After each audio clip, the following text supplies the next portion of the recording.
और वफाकी काबीना ने भारत से चीनी और कपास की दरामद की तजवीज़ मुस्तरद कर दी। अरकान का कहना है कि भारत से ऐसे ताल्लुकात नहीं जो इस तरह तिजारत कर सके। ब्रॉडशीट रिपोर्ट पब्लिक करने से मुतालिक हिकमत अमली भी तय कर ली गई। वज़ीर आज़म इमरान खान ने मास्क के हवाले से मुल्कगीर मुहिम चलाने की हिदायत की। कहा, कोरोना SOPs पर हर सूरत अमल दरामद किया जाए।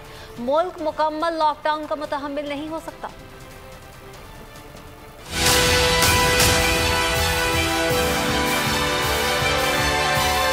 भारत से कपास दरामद नहीं कर सकते, वफाकी काबीना ने ECC की तजवीज़ मुस्तरद कर दी। वफाकी काबीना का अहम इजलास वज़ीर आज़म बनी गाला से बज़रिया वीडियो लिंक से अदालत कर रहे हैं। चीनी और कपास की दरामद से मुतालिक ECC के फैसले काबीना के सामने रख दिए गए। अरकान का कहना था, भारत से ऐसे ताल्लुकात नहीं जो इस तरह तिजारत कर सकें। इजलास में मुल्क में कोरोना सूरत हाल भी ज़ेर गौर है। वज़ीर आज़म ने मास्क के हवाले से मुल्कगीर मुहिम चलाने की हिदायत कर दी। इमरान खान ने हिदायत की SOPs पर हर सूरत अमल दरामद किया जाए। उन्होंने कहा कि हमारी स्मार्ट लॉकडाउन पॉलिसी कामयाब रही, मुल्क मुकम्मल लॉकडाउन का मुतहम्मिल नहीं हो सकता। वज़ीर आज़म ने अवाम से अपील की कि SOPs पर हर सूरत अमल दरामद किया जाए।